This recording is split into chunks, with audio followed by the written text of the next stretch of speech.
علی کی فیت اسکر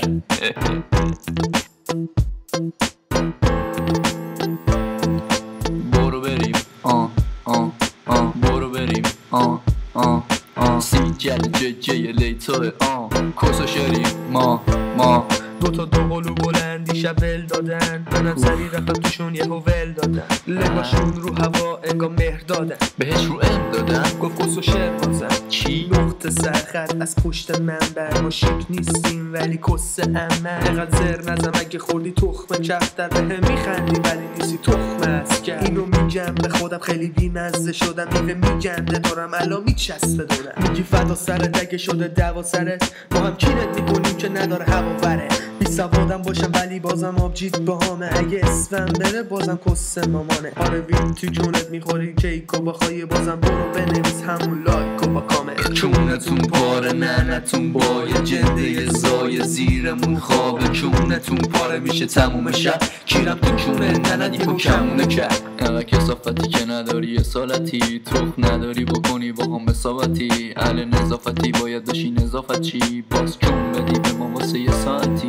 بالای 33 هنوزم مثل گی بیا کیرم و بخور دارای پروتئین بایی که داشتیم چربی خوند و سه بارش ولی دادیم پیتزا رو با سس فارش زدوازی پر خواهش پر جاکش یکی مثل سی جل کس خارج نرینید با حساب بانکی پره چونتون باد میخوره سرشو محکم میک میزنی استایل تاکی موده علی که دورتونه تشنه خونتونه حواست باشه لاشی اون دنبال کونتونه روزای خوبمونه این یکی حقمونه ننتم توی خونه رو چیرای گندمونه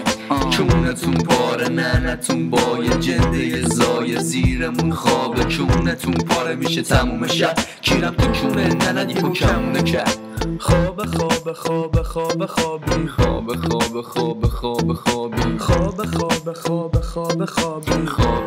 خوابی خوابی جیده چه چاقالیه فکر کرده بکنش کابانیه جیده کسش مامانیه ریدی فکر کنم بو باقالیه فکر میکن خیلی اورژیناله امشب میکنمت من از پرده پاره ما چونت میذاریم و تو میکنی ناله اینقدر کردیم شدی اشبال پاره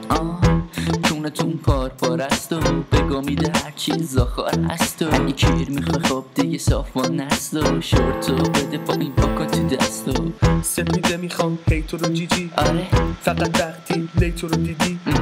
تجربه نکن که رو $500 چون تو کون کرد بلا واسه $500 چونتون پاره ننتون با یه جنده زای زیرمون خوابه چونتون پاره میشه تموم شب کیرم تو چونه نندی و کمونه کرد خودمون که خوابیم رفیقامو نگاه کن اونا هم تک تک همه خوابن سیجلم زیرمون خوابه چونتون پاره ننتون با یه جنده زای زیرمون خوابه چونتون پاره میشه تموم شب کیرم تو چونه نندی و کمونه کرد خواب خوابی